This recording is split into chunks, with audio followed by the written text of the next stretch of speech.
Who do you think decides whether you live or die? Most of you would say it's fate.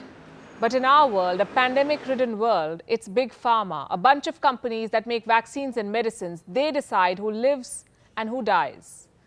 And that makes them dangerously powerful. Let me explain how. Omicron cases are rising. There is talk of vaccines and boosters. By all indications, booster shots will be a regular feature in our lives. And we know who stands to gain. Big Pharma. They're rolling in money. They're blackmailing governments. They're fueling inequity. They're setting arbitrary terms and conditions, jacking up prices, pushing secret deals. And yet we have little choice but to take their vaccines. That is the kind of power they wield. Which is why I say, in today's world, Big Pharma decides whether you live or die. How did they acquire this power? How dangerous can they be? And why is no government stopping them? That's what we'll discuss today. Hello and welcome to Gravitas Plus. I'm Palki Sharma Upadhyay and I have some stories for you. We'll start with the story of Martin Shkreli. This man, he used to be America's most hated man. What did he do? Sold this drug, Daraprim, an important weapon in the fight against malaria. Also another serious infection caused by HIV. There was a time when this drug, Daraprim, cost $13.50. Then Martin Shkreli entered the scene. He bought the manufacturing license for Daraprim and jacked up prices by 5,000%. You heard that right, 5,000. So the medicine that sold for $13.50 started selling for $750. People were furious. Patients, doctors, lawmakers, everyone protested. But Shkreli could not care less. I know you're smiling, but I'm very serious, sir. And I truly believe, are you listening? Yes.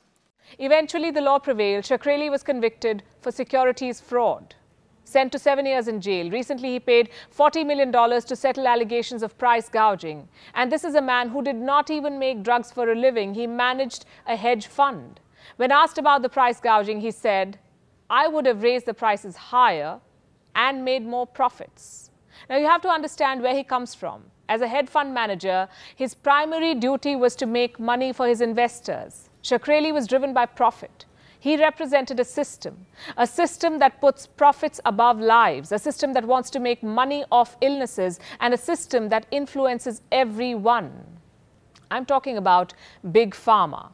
They have unrivaled power, the power to push dangerous drugs into the market, the power to influence politicians and regulators, and the power to maximize profits at the cost of patients. How does Big Pharma do this? With tools like misinformation. Case in point, America's opioid epidemic. What is an opioid? It is a painkiller. It affects you just like heroin. It blocks the feeling of pain, which is why it is habit-forming. It's easy to get hooked to opioids. Earlier, doctors in the US kept a tight watch on opioid prescriptions. But in the 1990s, Big Pharma sensed an opportunity. They began pushing an idea, a simple idea. They said opioids are not addictive.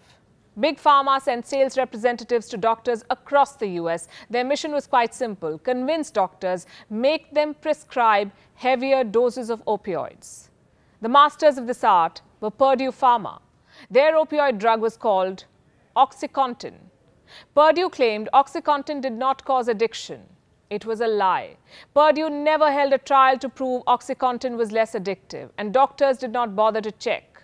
Here's what happened next. In 1997, doctors were writing 670,000 prescriptions for OxyContin. By 2002, that number shot up to 6.2 million prescriptions every year. 6.2 million, nearly 10 times more. Purdue was making money hand over fist. Just one drug, OxyContin, generated more than $30 billion in revenue for this company. Purdue weren't the only ones pushing opioids. Companies like Johnson & Johnson and Teva Pharmaceutical Industries were making opioid drugs too. The crisis reached its peak in 2012. Doctors in the US wrote 255 million prescriptions for opioid pain relievers in 1 year. Thousands of people got addicted. From 1999 to 2016, more than 450,000 Americans died from opioid overuse. And the crisis is far from over. Nearly 71,000 drug overdose deaths in 2019 involved an opioid. Purdue Pharma, the company that fueled this epidemic, got away with a slap on the wrist. When it faced thousands of lawsuits, the company declared bankruptcy. Its owners, the Slacker family, had to pay just a fine. No jail time for fueling an epidemic. Instead, they were given immunity. The Slackers piggybacked off the bankruptcy. Before declaring bankruptcy, in fact, they shifted close to $11 billion in cash out of Purdue. When the settlement was finalized, they paid just $4.5 billion. What a convenient exit. Can it be worse than this? Yes, it can. Big Pharma has the influence to push unproven cures with some help from their regulator friends. And that's exactly what happened in the case of Aduhelm. Last year, the US Food and Drug Administration approved this drug. Aduhelm is made by a company called Biogen. It was sold as a landmark treatment for Alzheimer's. The treatment was introduced at a price of $56,000 a year. Does it even work? There is little evidence that it does. The drug was first assessed by an FDA advisory committee. This committee has 11 members. None of them wanted this drug approved. Now, usually the FDA just goes along with these advisors, but in this case it did not. To their surprise, Aduhelm was approved. Turns out, Biogen had a close relationship with the FDA. Its officials met with the FDA several times before the decision day, and the drug was approved, even though there wasn't enough evidence that it works. What was the rationale behind this approval? It is not clear. 3 FDA advisors resigned in protest over the controversial approval. Here is what one of the advisors said about the resignation. I did not think that the firm recommendations from the committee in this case were appropriately integrated into the decision-making process. So instead of listening to its own advisors, did the FDA choose to trust a drug manufacturer? Federal officials have launched an investigation into what really happened. The FDA is supposed to be a watchdog for the pharma industry. Should it maintain such a close relationship with companies, it is supposed to police. The fact is, a large chunk of the FDA's funding comes from the industry. How much? 45% of their entire budget. How can the FDA remain impartial when it is getting paid by Big Pharma? But American lawmakers are still letting this system continue because Big Pharma has bought influence in the US Congress too. Big Pharma bankrolls American politicians. In the 2020 election, the world's biggest pharma companies wrote checks to 356 lawmakers. As much as $11 million was given out as campaign contribution. More money is being spent on lobbying. In the last 23 years, the pharma and health products industry has spent close to $5 billion on lobbying. And sustained lobbying has its rewards. By law, Big Pharma can set prices of their drugs. There is no scope for negotiation. Big Pharma can charge whatever rates it likes.